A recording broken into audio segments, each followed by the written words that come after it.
Welcome to this evening's webinar in our fourth Thursday Stewardship series for the Diocese of California.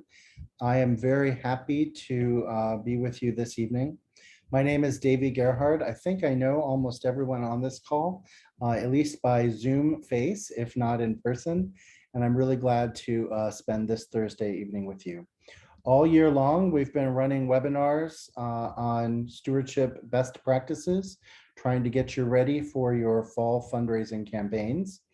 You can find all of those and the slide decks posted on the diocesan website, diocal.org/support/stewardship, and you can find all of them.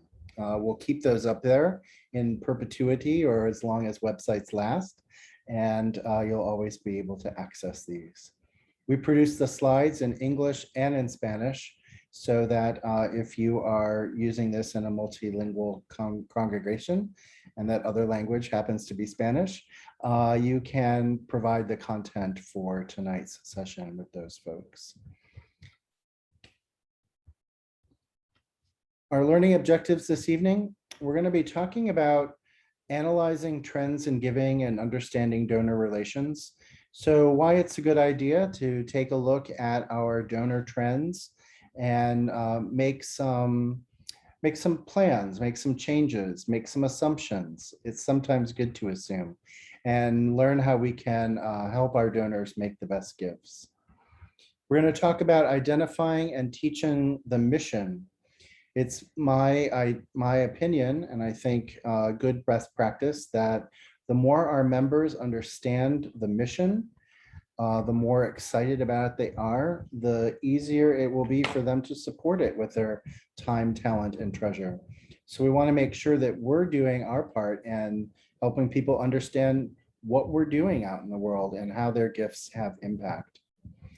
We're going to have a very brief recap on how to recruit, train, and support your leaders. We did a whole session on recruiting and training a stewardship team earlier in the year, so we're not going to go over all of it, but we will do a basic review of how to inspire your stewardship leaders and make sure they are in fact leading your congregation in this amazing effort.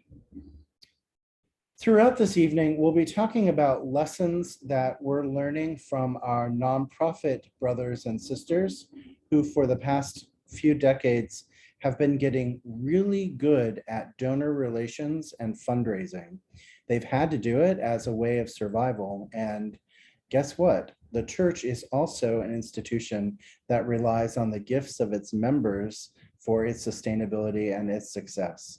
So I think there are some things we can learn from how nonprofits have professionalized and come to understand fundraising and do it in the context of church and faith to make our members and help them understand abundance, generosity, and mission. So we'll be going through and starting with a few of those lessons now. One of the things that nonprofits have taught us in the past few decades is really learning that donor relations are key to the success of good fundraising. When you know who your donors are, how they're connected, and what inspires them, you can help them to get further engaged with your mission. Well, this is what church does. We just don't call our members donors, even though that's what they are. They donate their time and their wisdom and their talent and their treasure to make our churches successful. And so some of the things that we can learn about donor relations apply to our churches as well. People have many motivations to give. If you talk with the members of your congregation, you'll find that some have motivations to support the church that are different from yours. And that might come as a shock to us because we find our own inspiration and our own motivation to inspire us to be successful. So when other members come up with their own reasons, it's a chance to pay attention, to learn. It's also a good reminder that everyone who comes to understand the mission approaches it through their own lens and is motivated in their own ways.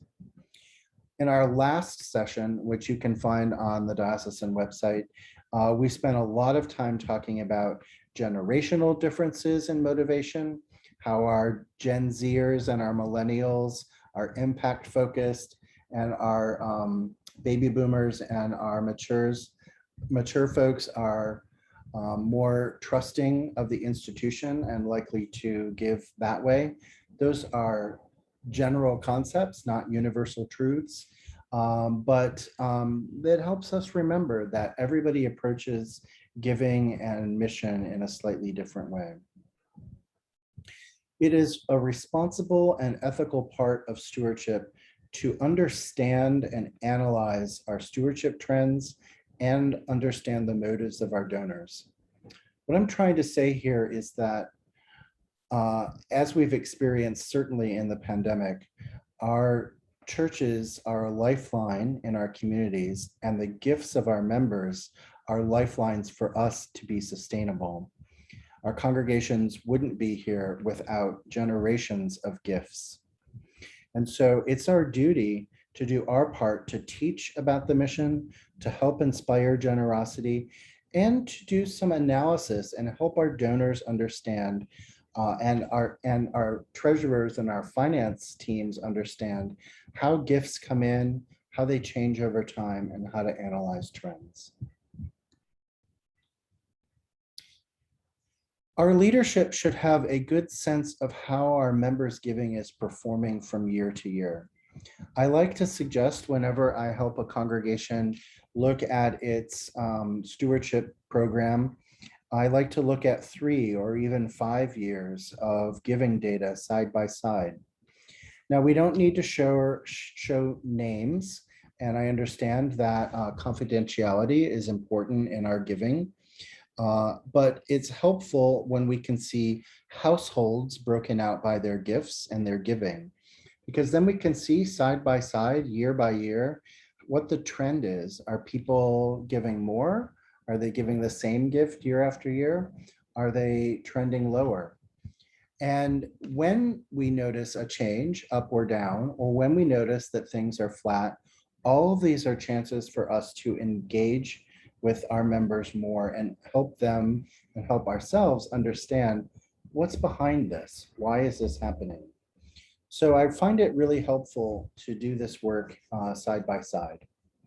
Now, one-on-one, perhaps with your stewardship chair or with your clergy, you might run that list with the names attached, because our clergy will typically know what's going on in those households, know if there's something we should be paying attention to. Maybe it's not the right year to approach a donor and ask them to increase, and our clergy may know the reason why that is. So it's so helpful to have real partnership between our stewardship team and our pastoral team to make sure that we are informing each other about gifts and giving. When nonprofits look at donor trends, one of the systems they use to move donors and members through into more inspiring giving is a method called moves management. Moves management has been around for quite a while now, and it is what it sounds like. It's helping us move levels from into more and more generous giving. It relies on us having a relationship between our affinity, our access, and our ability. Affinity is how much our members understand and support our mission. Do they know what their money is going for? Do they care about it? Is this a member who's at every function, who you know you can count on to say good things about the church and to be excited about it? They have high affinity for your church. If this is a member who's more, maybe less enthusiastic about your mission, comes for other reasons, they may still be wonderful people and have lots to give, but their affinity is low. And so one of the things that we look for there is folks who have a high affinity, because they're ambassadors. Their joy at being involved in church is infectious. Access is about how close we are to members, and that access is about how often we talk with our members about their giving. If we're only talking to our members about giving during stewardship season, and we're only talking about money at stewardship time and at annual meeting budget time, then we are missing a lot of opportunities throughout the year to help inspire our donors, learn about the mission, and feel engaged. If the only time we're talking to them is the pledge campaign, then they're surprised by what we have to say. We should be continuing, or we should be in continuous relationship with our members and have a high access. This is also about our social media channels, our newsletters, our websites. And if you're thinking, my community doesn't need one more nudge from me about the pancake breakfast, you're wrong. They do. They need that one extra nudge. Maybe that's the one that they'll pay attention to. So when you're thinking about your Facebook posts, and when you're thinking about your newsletter, and when you're thinking about reaching out, think about access. Each one of those touches helps our members feel more connected to the mission, and more important, that their gifts matter, that their time, their talent, their treasure matters to us. Ability is, as it sounds, it's about how much a person is able to contribute. And that's a measure, obviously, each of us gives of our own ability and our own, with our own capacity. But when we look at someone's ability, it's really important to see what else is going on. And this is where the pastoral relationship comes in. We may see a member and see what car they drive and pull it to the parking lot. We might have an idea of what their house looks like, and we might make assumptions about then how much money they have to give, but we might not know how expensive their children's tuition is, or what kinds of things they're doing with their life to prepare for retirement or other plans. And so we can't always make assumptions about how much ability someone has to contribute to us based on the things that we see. That's where our pastoral relationships come into play, and we can help begin to understand really what a person's ability and interest is. So in the place where affinity, ability, and access meet, we have donors who are really committed, members who understand the mission and are able to support it. What I'm going for here is not the biggest gift, but the best gift. And that's what we want everyone to make. We want everyone to make a gift that's thoughtful, that they've made it important in their lives, and everyone's level of that is going to be different. What we're going for here is to help people make their very best gift to support your church. Here are a few tools that I want to go over that can help us in our campaigns explain giving and where people's gifts fit into the budget and the structure of church giving. All of the tools I'm about to share help us place ourselves and our own giving in relation to the needs of the church and what's going on. When we look at something like this, and I bet you've seen a tool like Steps before in your stewardship campaigns, what it does is help us, we look for ourselves, right? We look where our giving is, and we see how it matches up with others. We might take note of those highest gifts and scratch our heads and say, wow, there are 3 people giving 20,000 or more. That's amazing. And I'm down here somewhere in the middle or at the bottom, and that's great. But what this does beyond comparison is help us understand what moving up a level, what managing a move, what moving up a level would look like. If I were to jump up to the next step and into that next category, how many of my gifts then are contained in that higher level? Or we can look at our vulnerabilities. If we lose one of those $20,000 gifts, how many steps at the bottom do we have to fill in to make up for that. Helps us understand our relationship with our giving and the needs of the church. So in this fictitious church, 60, how many people did I say? 68 households are contributing a pretty hefty average gift size to make their $272,000 budget. And everybody's gifts can fit in on the table here, and you can see how it fits in, how your gift fits in, and how it impacts the whole tool. So this is a great gift or a great tool to help us understand our giving. Another one that we use is a table of proportional giving. The days of expecting and preaching tithing in the Episcopal Church seem to be waning, and I'm sorry about that. Tithe is no longer something that we expect, but it is a beautiful gift when it happens. We've moved more to a model of proportional giving, and so me not wanting to fully give up on the idea that some people might be inspired to tithe, I include tithing and what that looks like, but also include other proportions so that somebody can say, you know, I'm going to give 4% of my income to the church and see what that looks like. And maybe next year I'll be able to say I could give 5% or maybe 4.5%, move up. See tithing as a journey, as a place of arrival if we're not there already. So this very simple tool just puts out, you know, what we no longer, it's no longer common to take weekly gifts in the Episcopal Church. Those days of envelope, the stack of envelopes we get at the beginning of the year seem to be gone, sad but true. But now we give at other increments and at other frequencies throughout the year.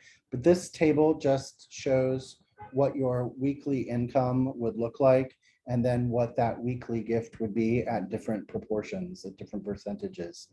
Proportional giving is something that we can preach and teach and helps people understand that tithing is a place that they could arrive if they're not already there, and that year by year, they can make incremental increases in their giving to get there. It'd be a hard sell for somebody who's giving 1% or 2% to jump up to 10%. So think about it in a kind way. Think about it as a place where we can, with proper formation, with great inspiration, with understanding of how our mission inspires our giving, we might get there too. I was working with a congregation down in Arizona. You can tell this is probably not a Dial-Cal church. In fact, this is Church of the Advent in Sun City West, Arizona. A little different landscaping than many of our congregations here in the Bay Area. And this is their data and another way that we analyzed it. We took their number of gifts and their total giving pledges, and we did an average. It's nice to see what an average gift size is. It's even more helpful for you math and statistics nerds out there to remember that the median is often a more helpful tool to understand what that real bell curve looks like. Because the average is really impacted by those outlier gifts, the very low and the very high, the median is a nice place where we can really see what gift size looks like in this congregation. So one of the tools that we use is the pyramid. And we see there that giving is divided between the top 20%, the middle 30, and the base 50. And here's what it looks like for this congregation. So 22 households are giving an amazing percentage of this congregation's budget.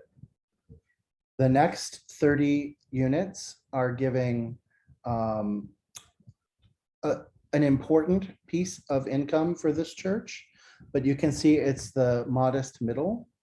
And then the base giving very modest gifts about $1,000 a year or less, some are making the whole base of this pyramid stand up. So we can see how this church relies on its most generous donors to make its best gifts to enact its budget, and how the middle and the bottom of their pyramid stack up, as it were, to fund this budget. So here's another way that we look at this data for this church, where we look at the average and the median gift size at each level. When we look at it there, that median gift size at the first 20%, that's a really high median gift.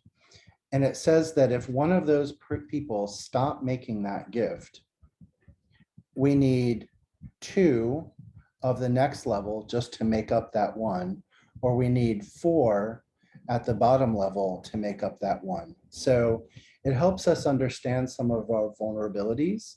It also helps us count our blessings, because these people are able to give such generous and wonderful gifts.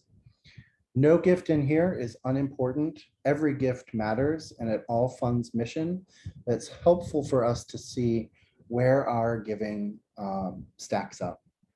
These tools, steps, proportional giving, and the pyramid are all tools that I give you to help you analyze your stewardship. I wonder what your steps and your pyramid look like. I want to go over a couple more lessons that we get from nonprofits before I pull us back into this group and answer any questions you might have.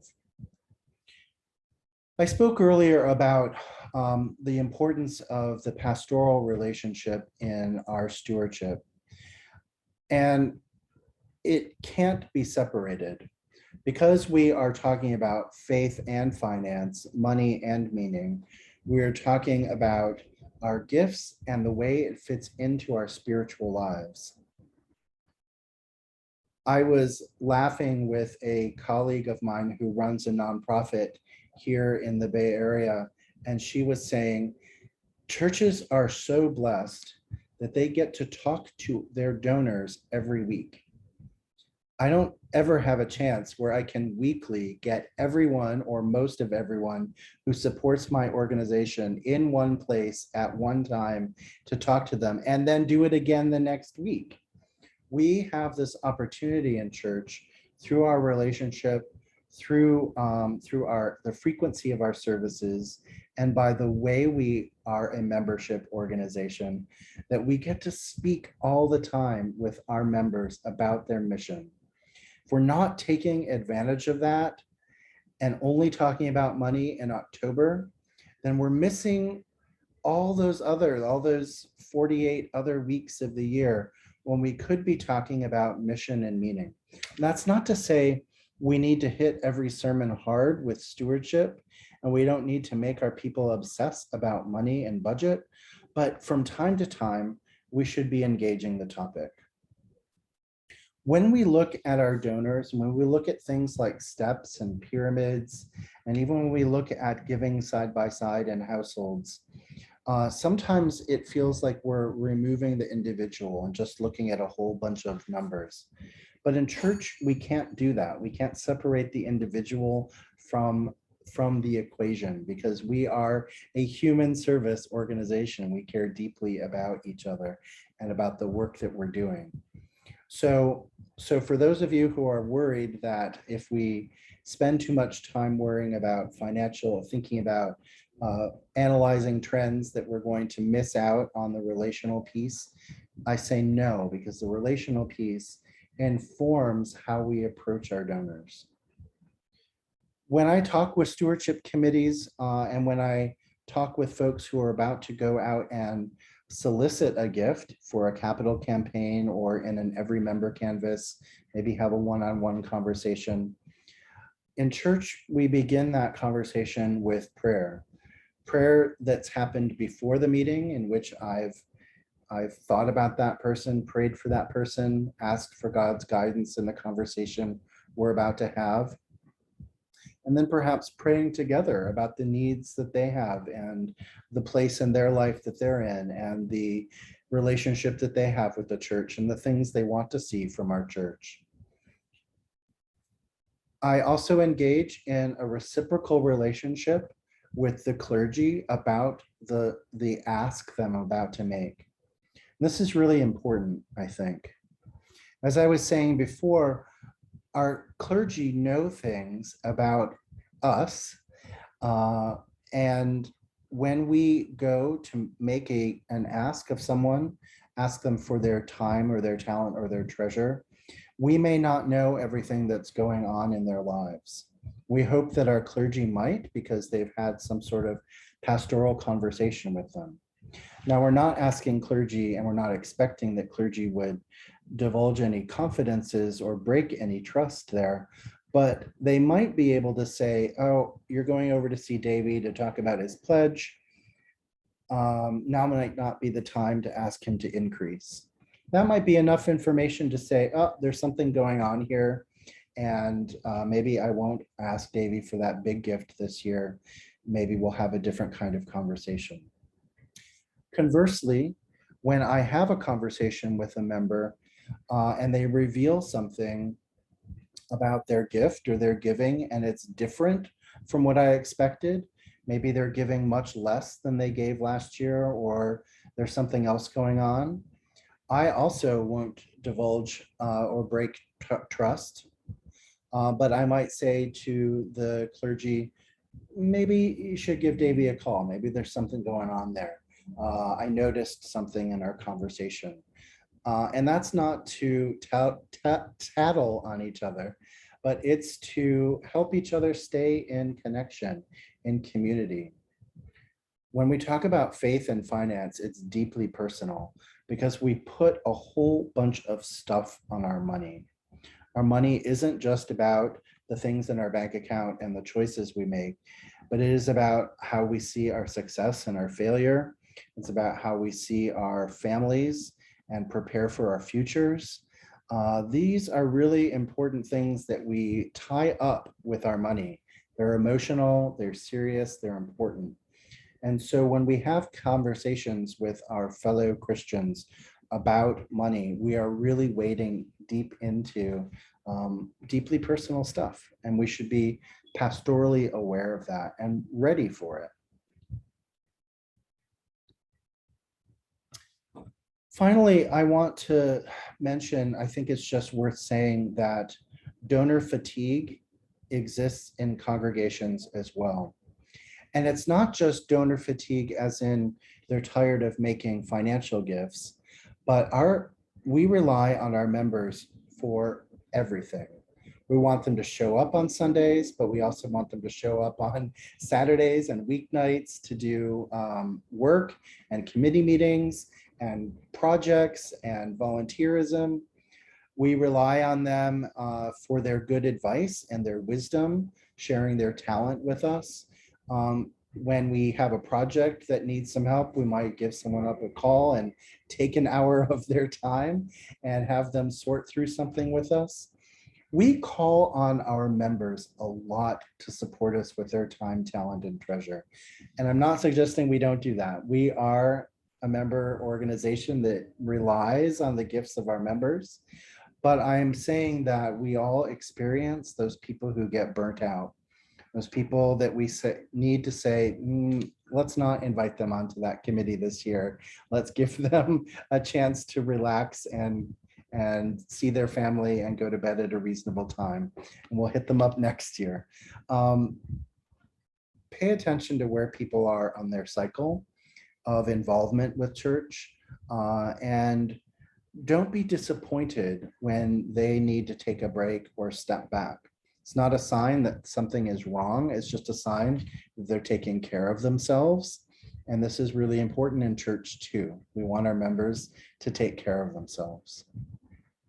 They might often be bored with what we're doing. Maybe we're doing the same thing or talking about it in the same way. So before we say, let's not invite them to a committee, maybe we should shake it up a little bit, figure out what we're really asking them for or how we're asking them. Before we talk about ways to motivate donors to understand and understand mission and make more mission-inspired gifts. I wonder if you have any questions about about analyzing trends, about the things that we've presented so far. And if you have questions, I would love to answer them now.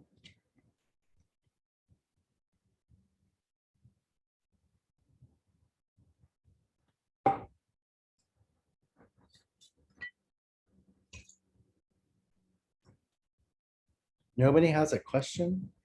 I will ask a question. How's that? Oh, Just to give you a break, Davey, from talking. thank you. On the step chart slide, I believe it said the average is close to $4,000 of the average gift. Is that That congregations. in that congregation? Yeah, Okay. yeah. The average gift size, the national average gift size is down around 3,100, and the diocesan average gift size, which we don't calculate the way we used to, is down around 2,800. Right. Thank you. Just curious. But that congregation happened to be spectacular. Wow. Yeah. And do Thanks. you think people get bored with step charts? Because we've used a step chart frequently. I think that we shouldn't use the same tool always.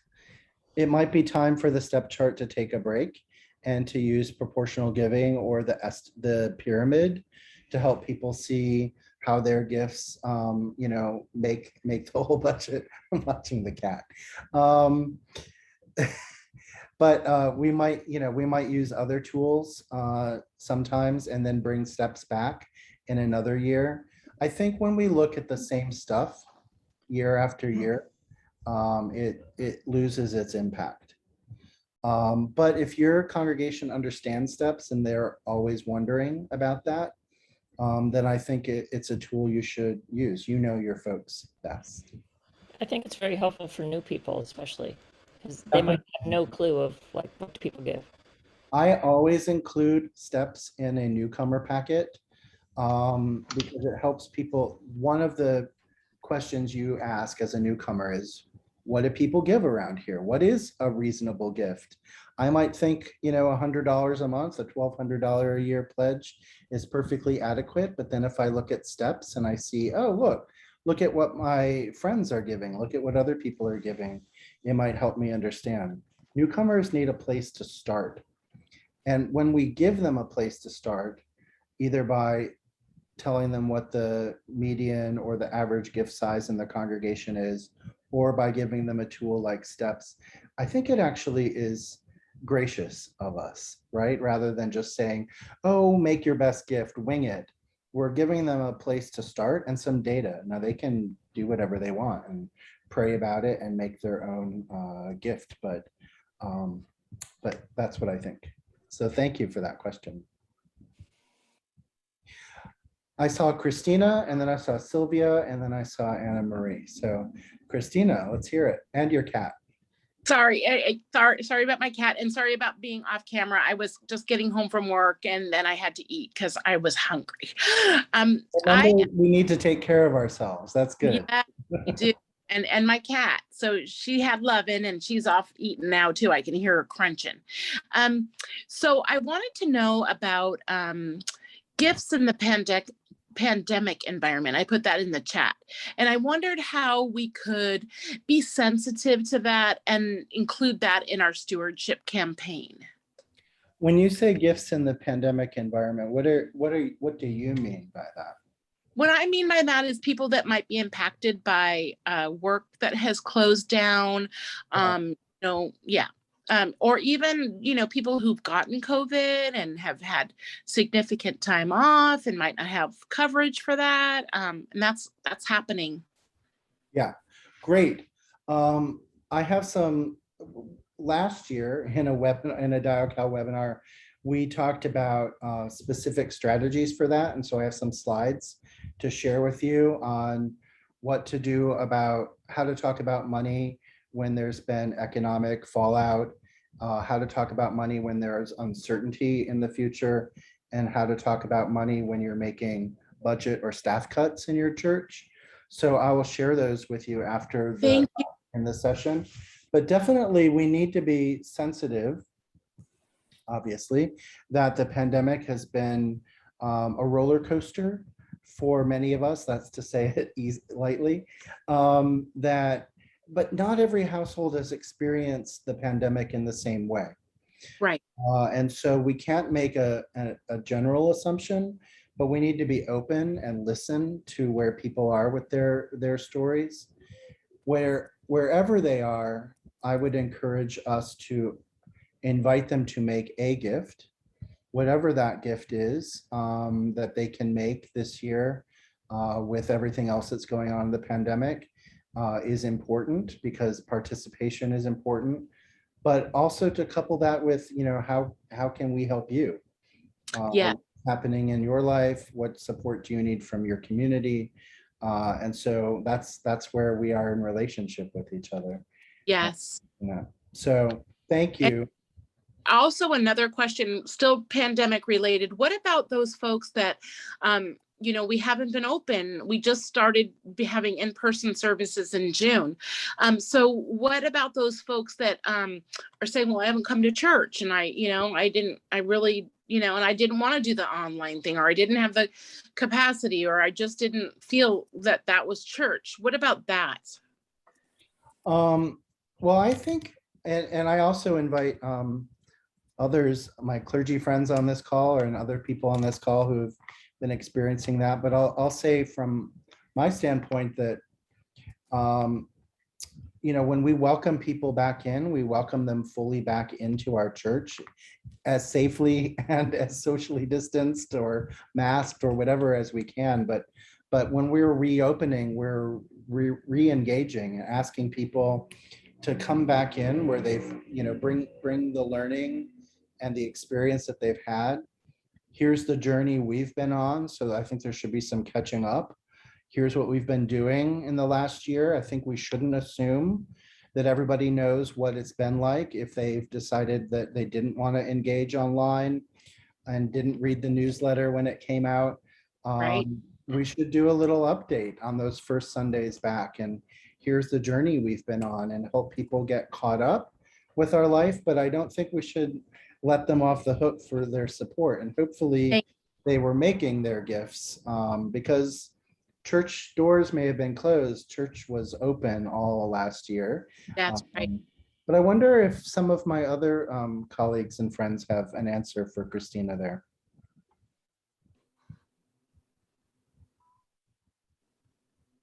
I would just say we had people who disengaged from church services, didn't show up for coffee hour on Zoom, didn't do other stuff.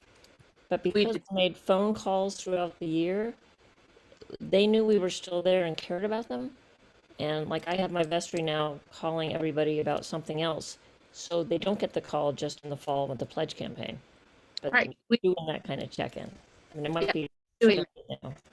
Yeah, the vestry's been doing that monthly. That's fabulous. Monthly. Great. Sounds like you're well connected. Christina, thank you for your questions. And thank you for reminding us that we have some extra things to think about this year as we face yet another year in pandemic. Thank you. Sylvia, you had your hand up, and then Anna Marie.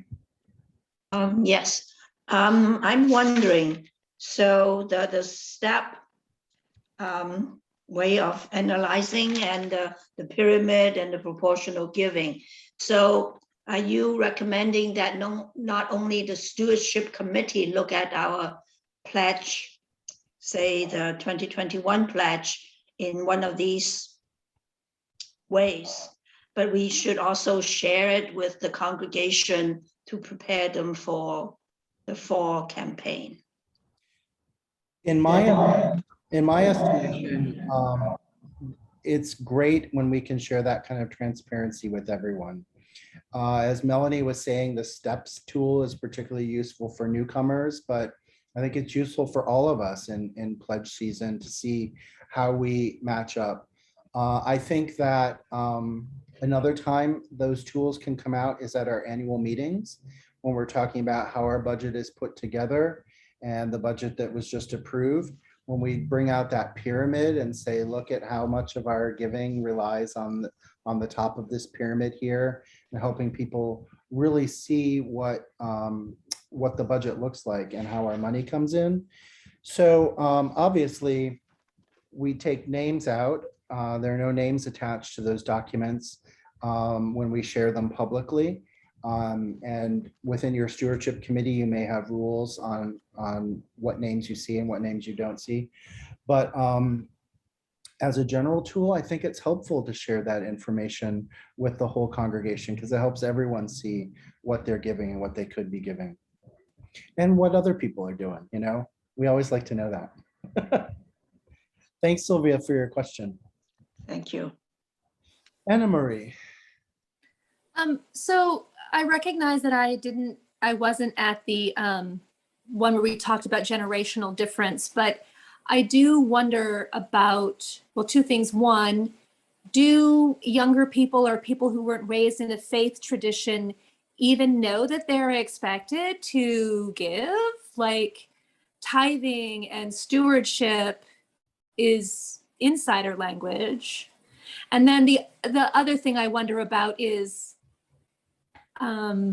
at what point do we put that in a newcomer packet or do we put it in a new member packet? Like at what point do they transition from like, we're so glad you're here and we're learning your name to, Right. I just wondered about those categories. And obviously I'm new to being with Melanie and Epiphany, but I meet all these people walking by the church who are like, hi, oh no, I'm should they ever cross the threshold? I wonder how we hold all of that. Yeah. Oh, great questions, Anna Marie. Thank you. So in your first question about kind of generational differences in insider language, our younger members do understand giving in a possibly a different way than Episcopalians, especially of a certain generation, understand giving. We find that millennials and Gen Z members are not interested in filling out pledge paperwork, but they will make very generous gifts. They are making gifts in greater numbers, maybe not greater amounts yet, but in greater numbers and earlier, younger than ever before.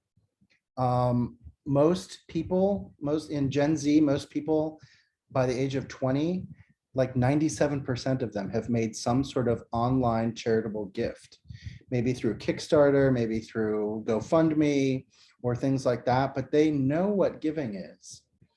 And our millennials are incredibly generous, giving to charity in their early 20s. They start a rhythm of making gifts, again, in a size that is in relation to what they're making, but they're making gifts. So they understand giving. They may not understand pledging, and they may not ever want to understand pledging. And this is, I think, part of the reason of understanding generational motivations in giving is to understand, I believe, the bellwether that is coming for the Episcopal Church, that pledging might be sunsetting, that we might be seeing more of a way of annual giving or of rolling giving campaigns or frequent online donations. We're going to have to look at this differently. And that means training ourselves, training our finance committee, looking at the way we create and predict budgets.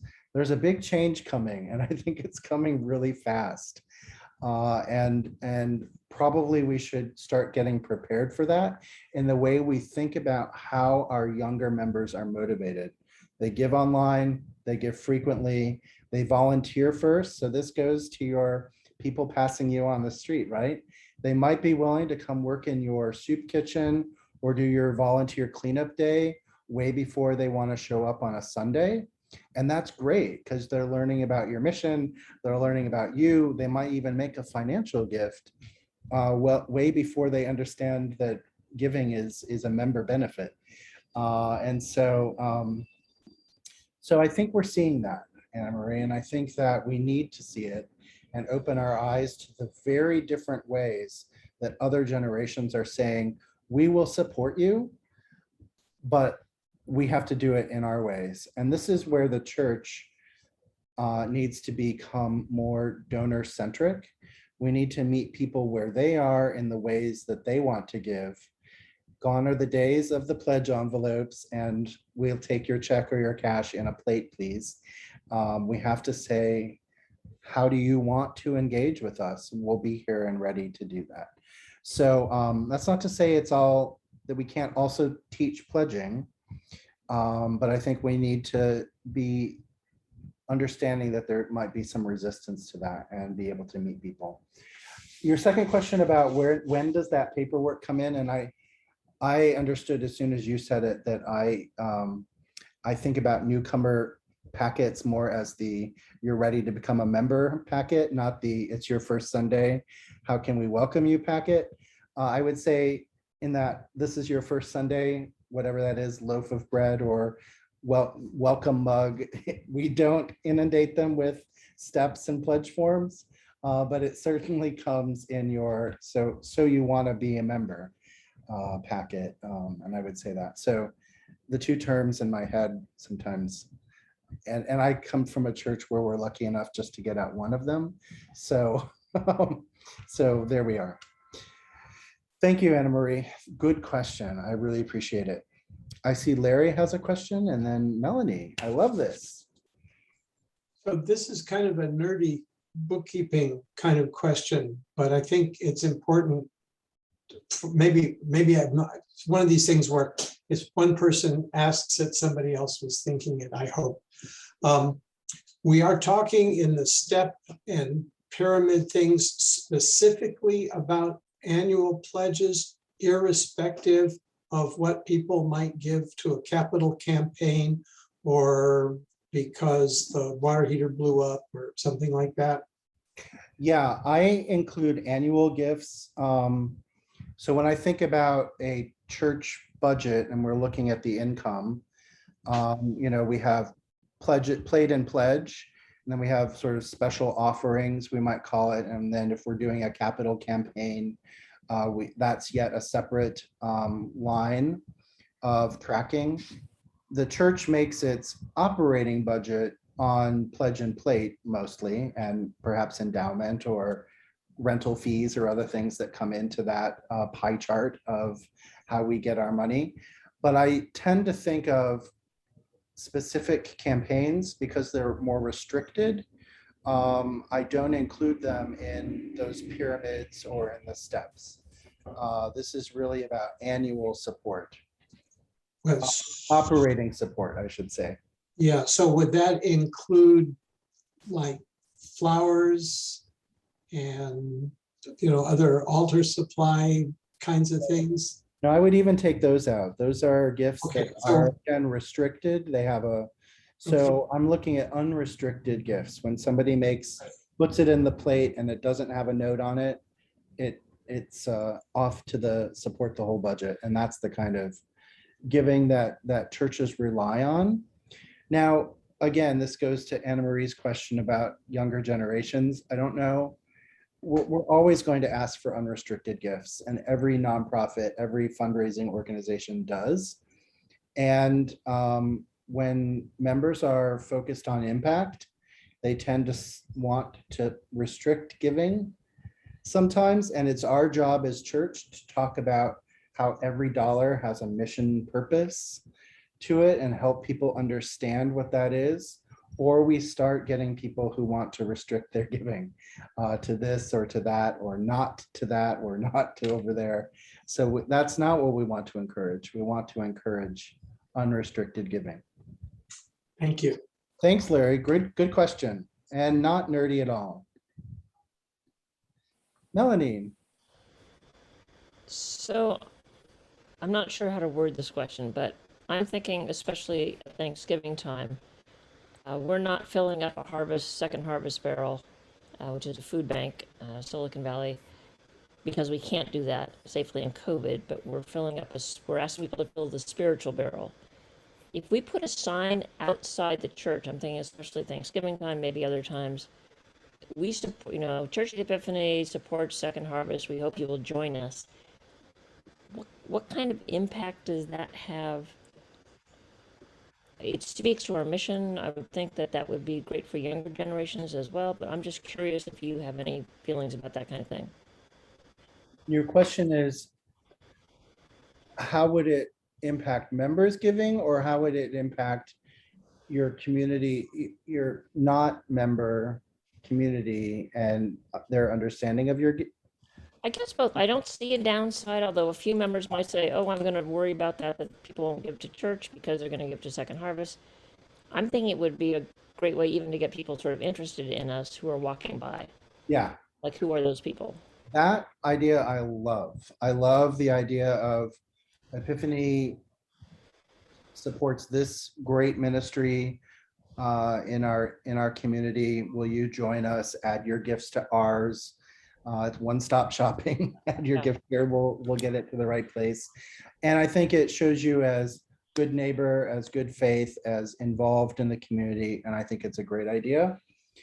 And to those members who say, well, I'm worried that people will give to that and not to the church, I would say there's just not evidence for that, right? I mean, we're asking for something really specific.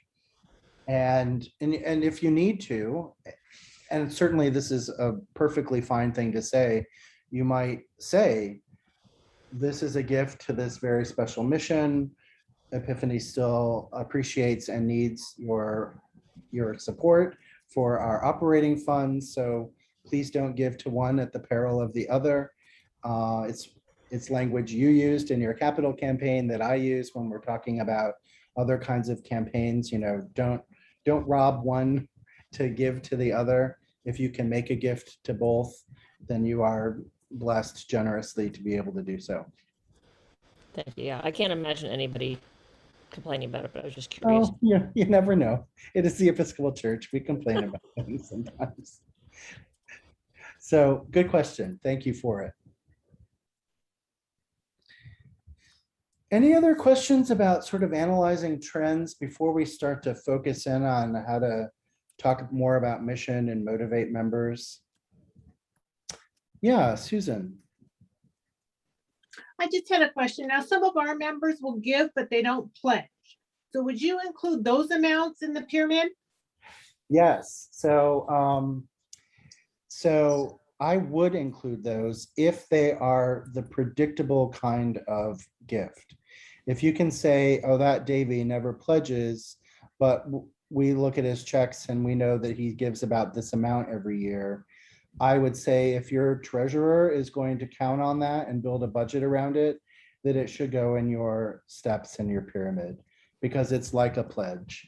And when we're looking, I go to Holy Innocents here in San Francisco. When we look at our household pledges, and we are building out our stewardship campaign, we count those people in our campaign who give but don't pledge, because it's reliable. Now we can't, if we can't predict it, we don't put it in, because then it's just a special gift or a plate offering or something else. Thank you. Good question. It's important to know, we do need to know, because we build our budgets off these. We need to know if a gift is predictable or not.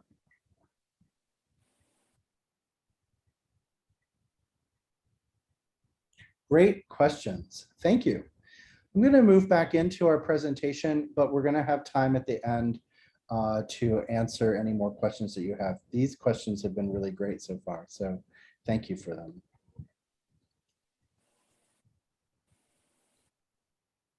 All right. So how do we inspire people to make their best gift? We're going to be talking a lot about our mission, and it's my belief that the more our members understand, know, and can articulate our mission, this is part 2 of creating a compelling case, right? This is the teaching part. The more we can teach about our mission year round, the more we can help people understand what their dollars and time and talent go for, the more we can be certain that they will be inspired to make their best gift. So take a look at your mission.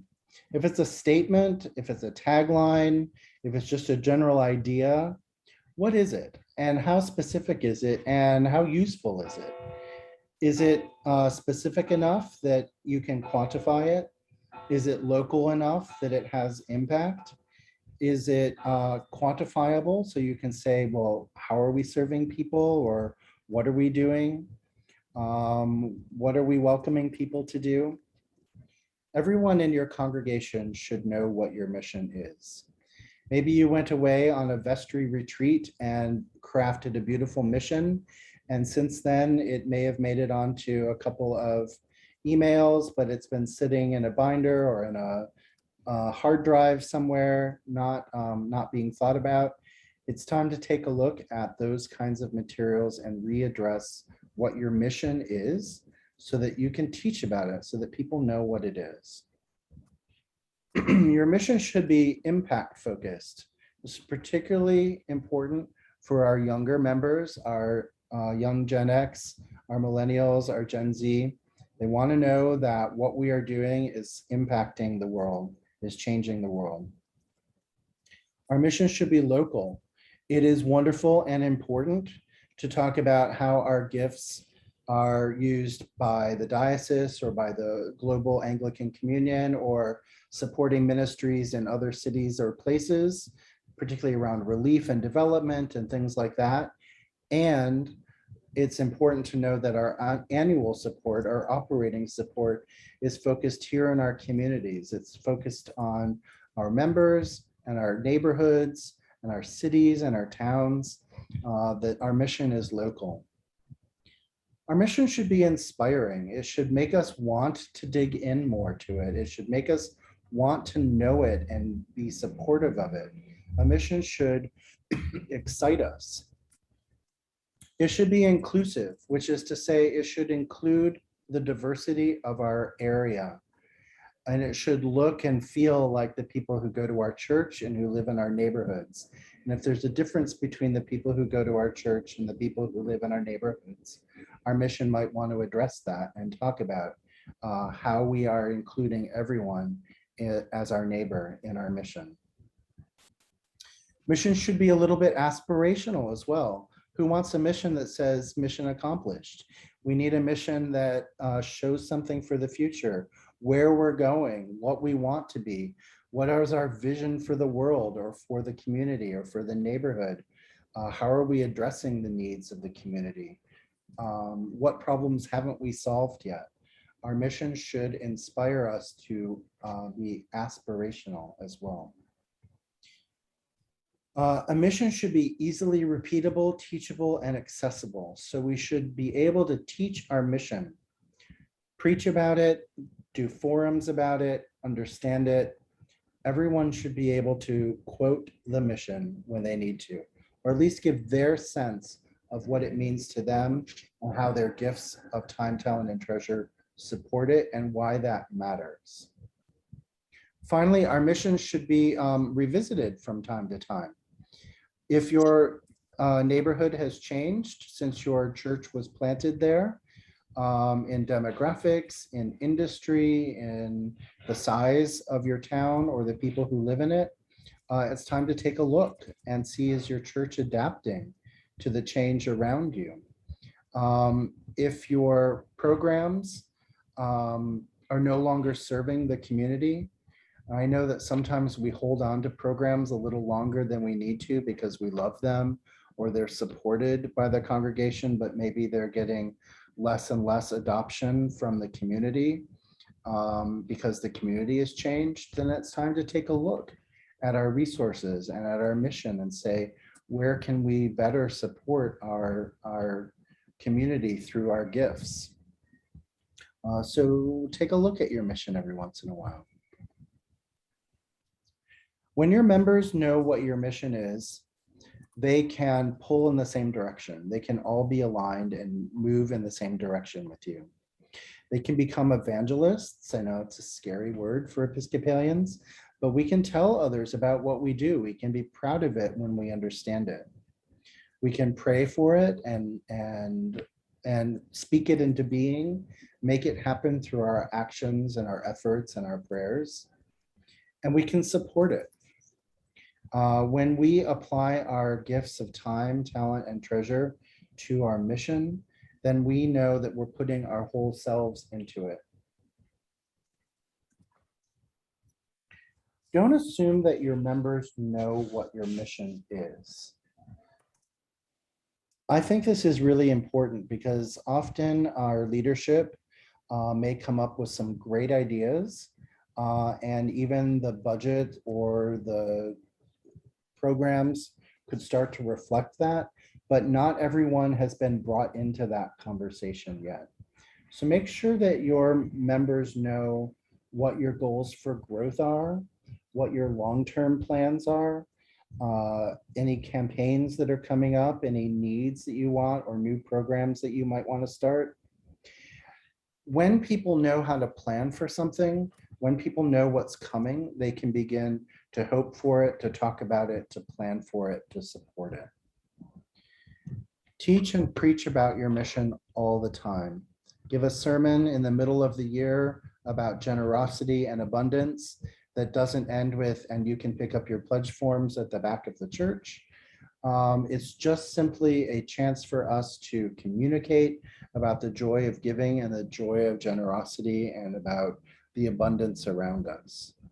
When we talk about all the things that we do with our time and talent and treasure, we inspire people to get to know what we're doing. We should communicate about it frequently.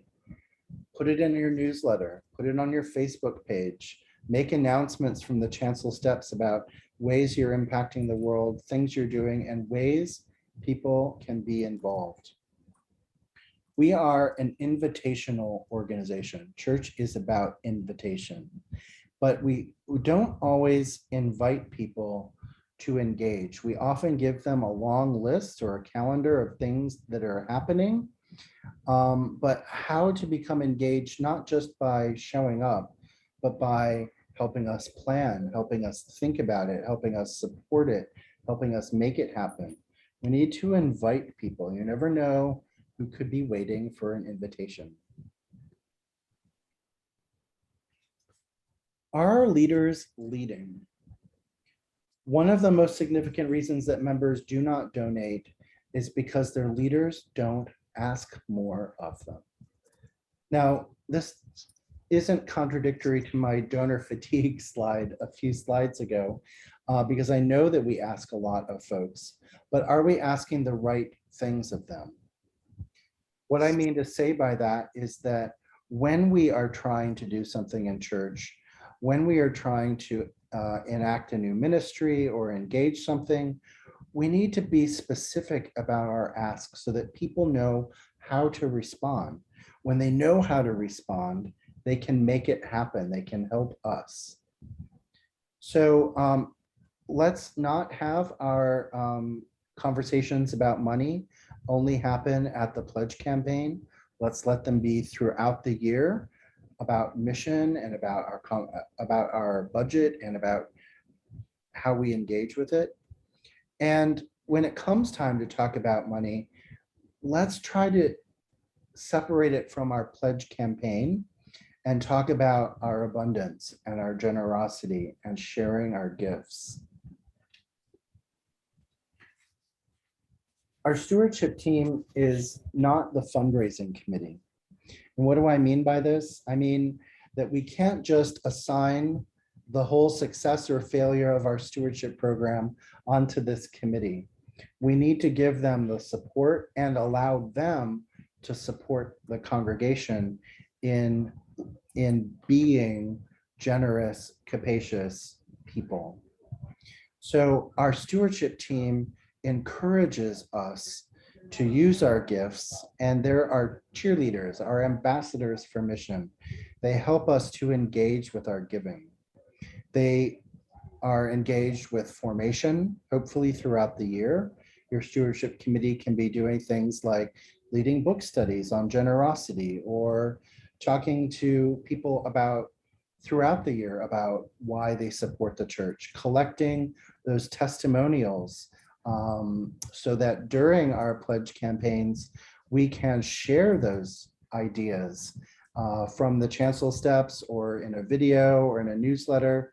We can talk about, this is why people give. This is why Davey is inspired by his church to support it and keep showing up every Sunday.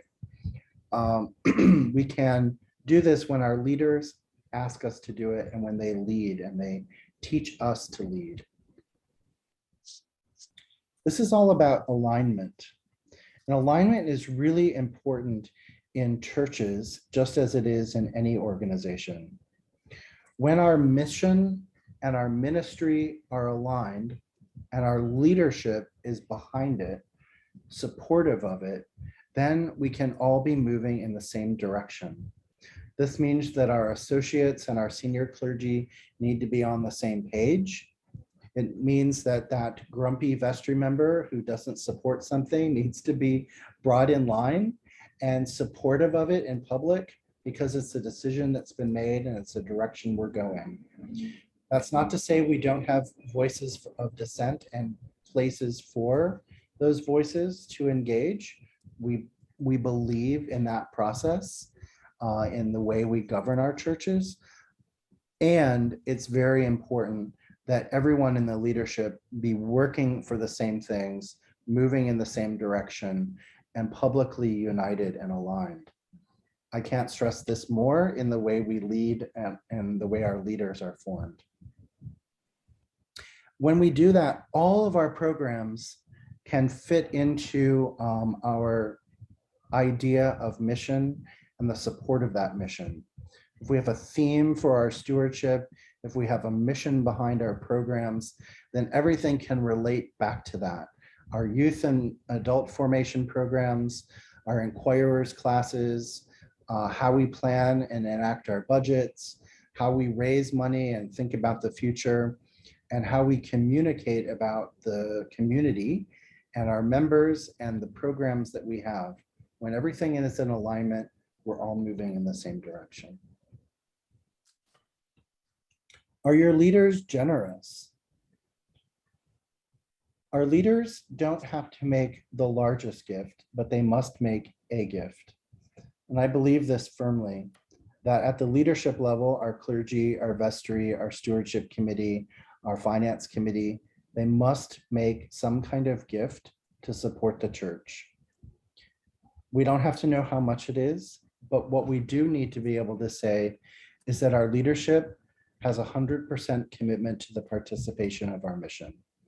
And they are absolutely making their gifts to support us. They should make those gifts before your pledge campaign starts. They should be the first gifts that come in, because that's what helps people say, aha, our leaders are doing this, we're all doing this together. And it makes it possible for our stewardship leaders and our clergy to not just ask people to make their gifts of time, talent, and treasure, but to say, will you join me?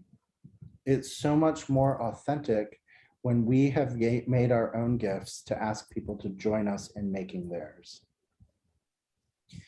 Our leaders should be generous with their time as well. And I know that as leaders, we get asked a lot by church to show up a lot, but it's so important that when there's a church function, that some representation of the leadership, not everybody all the time, but some representation of the leadership is there. This is because it helps that program or that piece of the mission feel as important as all of the other things that happen in church. So that's not just, again, the whole vestry and all of the clergy don't need to show up at every event, but some representation needs to be there so that we can show that we're in alignment, that we're supportive of the programs that happen. We talked earlier in the year about recruiting and training stewardship leaders, and I'm just going to review a couple of best practices about that as we think about our stewardship teams in the last month that we have before we begin our campaigns.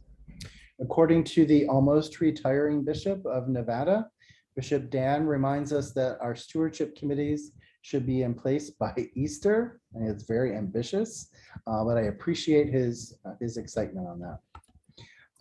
Because they will raise more money to fund the church's mission.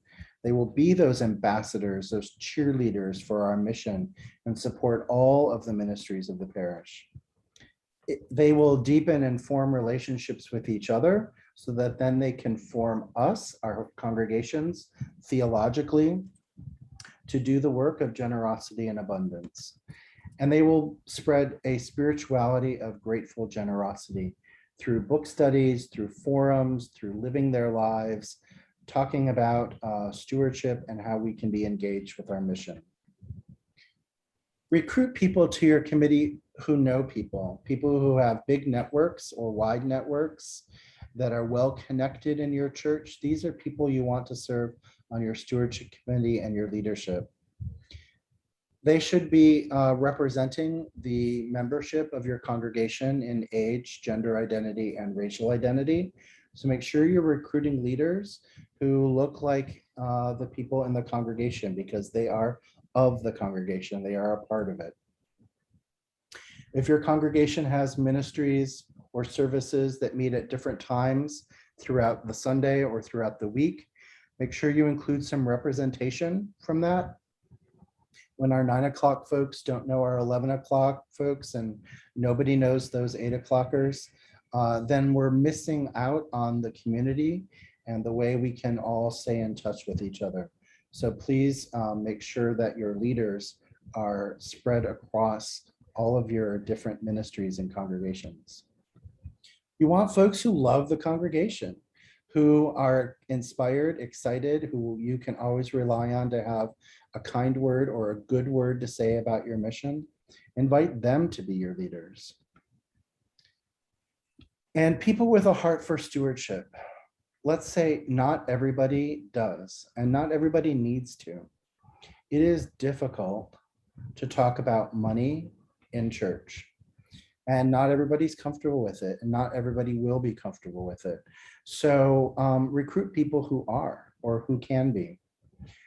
I'm consulting right now with a congregation in Palm Desert, and I had a conversation last week, the week before, with their senior warden, who said, listen to this, I've got a great idea. I'm requiring my entire vestry to run stewardship this year. And I thought, no, please don't do that. Because why? What if they don't want to? They will resent it. What if they can't do it and they just, they make a mess of it because it's not what they want to do, not what they were called to do. They didn't sign up for this. So when we recruit people to be on stewardship teams, recruit people who really care about this work and feel a call to do it. I think over the course of our conversation, I talked him out of this idea. We'll find out in a couple of weeks when we meet again. And I really hope so, because not everybody needs to be able to raise money in church. There are some people who can, and there are other jobs for other people who don't want to do that. There's lots of jobs to go around. Finally, let's recruit people who can get things done, who have skills on software or running a meeting or other things they've learned in their educational business lives to be able to get things done.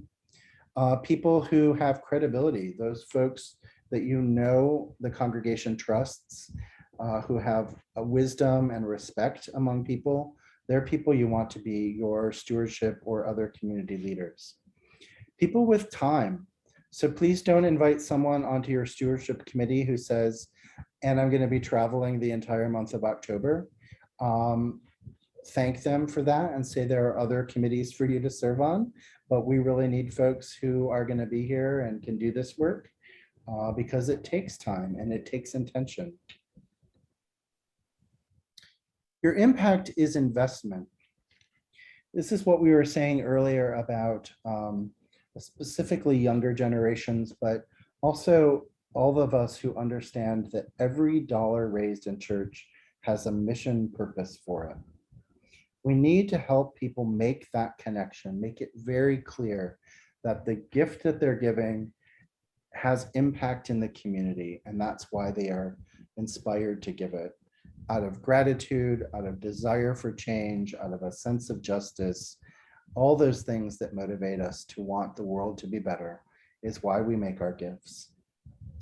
A narrative budget is a great tool to help people understand the mission purpose behind their donation.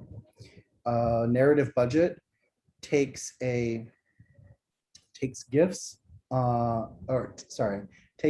fixed costs like salaries, building and grounds, insurance and utilities, and it spreads them into your mission categories, whatever those are. It could be worship life and children and families and outreach and pastoral care, whatever you call your ministries.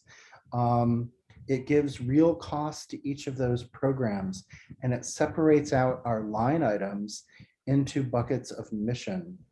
And that helps us understand that whether your dollar is spent on electricity, or whether it's spent on salary, or whether it's spent on things for, construction paper for your youth program, it's all mission. And everything that we do in church, everything that we raise in church, all the ways we support with our time and talent and treasure are supporting the mission. We have a tool to help you take your Excel spreadsheet budget and turn it into a narrative budget. I will put that link in the materials when I send this out later. We need to measure our impact. And I realize that not every congregation has huge programs that they can point to, but every congregation is doing something to impact their community, to impact their neighborhood, to help their members be the best that they can. So talk about those things, measure those things, bring those things into the conversation.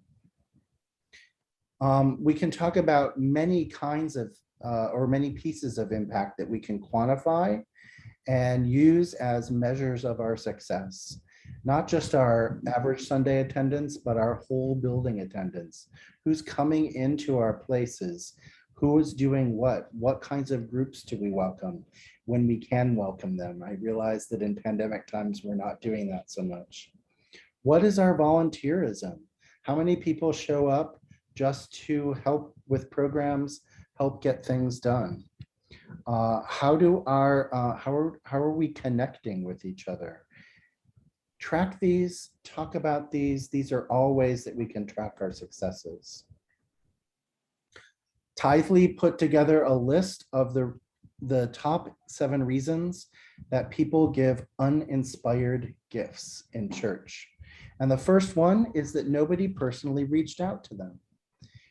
If your campaign is passive and you're sending a letter and a pledge card and hoping for the best, that's the sort of result it's going to get. It's going to get sort of an anemic result.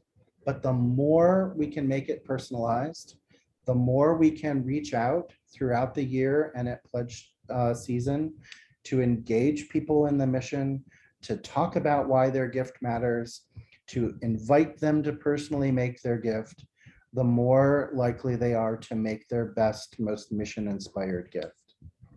Maybe you're doing the same thing that you did last year. TENS has some great programs. The diocese sponsors some great programs. There are lots of books on stewardship that you can get out there. Try out new methods. Don't do the same one every year because somebody's getting tired of it, even if you aren't. Shake things up. Try a new approach. You can always come back to your favorite next year. But let people know that this year is something different and maybe we can try something new. A lot of times we feel, and especially in pandemic times, that there's nothing new to report, that we don't have any news, that we don't have anything to talk about. It's just like last year. But in fact, there are things that we've been doing. There are things that we can quantify. There are pieces of mission we can talk about and highlight. And I encourage us to be inspired and creative about that. Finally, as we discussed in our last session, maybe it's time to take a look at your program materials. If you haven't taken a look at your parish brochure or your other campaign materials, the things that you use to tell your stories. If the images on your, on your pictures show, sorry, if the images show kids that are now graduated from college, it's time to update your materials and talk about who's there now and show images and stories about people who are there in your congregation now. Finally, I shared this last time, but I just want to say it again. If you can get your case to fit on the front and back of a 3x5 card, talk about impact, and give people a way to engage, you know that you have your case statement, mission inspired and direct and repeatable, teachable, able to be articulated. And please, please make sure that people know how to make their gift this year, where they can mail it, how they can make it online, how you want them to engage with your campaign. I have seen beautiful brochures sent to the printers, come back, and they've forgotten to tell people where they can send their check or what the website is they can make their gift. So please don't forget that. We have just a few minutes left, so I'm going to stop sharing and I'm going to bring us back into the room so I can answer any last questions. We didn't get through absolutely every slide, but I will send out the slides so you can see them for yourself. And I want to answer any questions that you might have.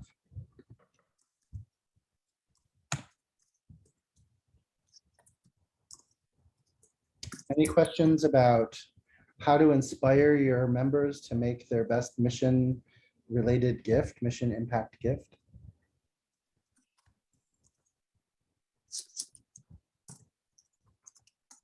I've thrown so much information at you at 8:30 at night that you're just ready for bed.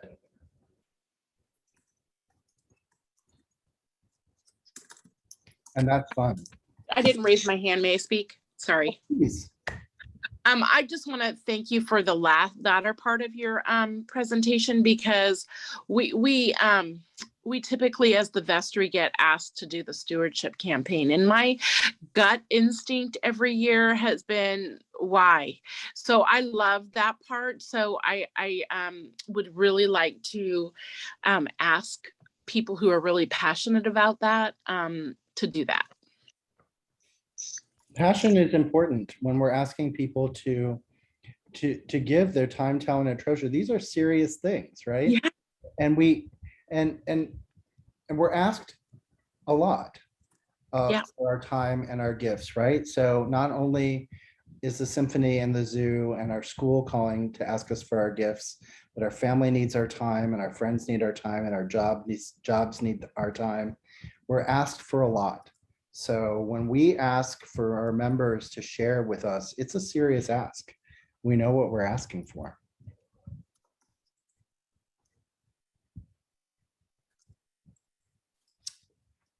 I've put a link to the TENS annual pledge campaign resources. The diocese is a member of TENS, the Episcopal Network for Stewardship. And annually they have a campaign that you can download and adapt and run in your congregation as you like. It's customizable, or it'll run itself if you don't have time to customize it.